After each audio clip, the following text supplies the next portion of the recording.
Roads బాగానే ఉన్నాయి కాబట్టి యాక్సిడెంట్ అవుతుందని అంటున్నారు. కానీ నిజమేంటో ఎప్పుడైనా ఆలోచించారా? చేవేళ్లలో జరిగిన యాక్సిడెంట్లో ఒక్క సెకండ్లో ఎన్నో జీవితాలు రోడ్డు మీద పడిపోయాయి. ఎన్నో ఫ్యామిలీలు కన్నీరు మున్నీరయ్యాయి. కానీ వాళ్లకు ఆర్థిక సాయం చేయకుండా, వాళ్లకు ఓదార్చకుండా రాజకీయ నాయకులు బ్లేమ్ గేమ్లో బిజీ ఉన్నారు. ఒకసారి అంటాడు రోడ్స్ బాగున్నాయి కాబట్టి యాక్సిడెంట్ అవుతున్నాయని. కానీ అది నిజం కాదు బ్రో. రాజకీయ నాయకులు డబుల్ గేమ్ ప్లే చేస్తారు. ఎలా అంటే ఆ ప్లేస్లో రోడ్స్ బాగాలేకుండా ఉండి యాక్సిడెంట్ అయ్యిందనుకో, మళ్ళీ అది అపోజిషన్ పార్టీ నిర్లక్ష్యమే అంటారు. కాబట్టి వీళ్ళు ప్రతిదాన్ని వాళ్ళకు పాజిటివ్గానే యూజ్ చేసుకుంటారు. నీకు యాక్సిడెంట్ అయినా సరే వాళ్ళ ఫేమ్ కోసమే యూజ్ చేసుకుంటారు.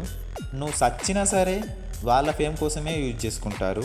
పార్టీ జెండా మోయడం కాదు, నీ ముందు జరుగుతున్న వాటిని చూసి ప్రశ్నించు.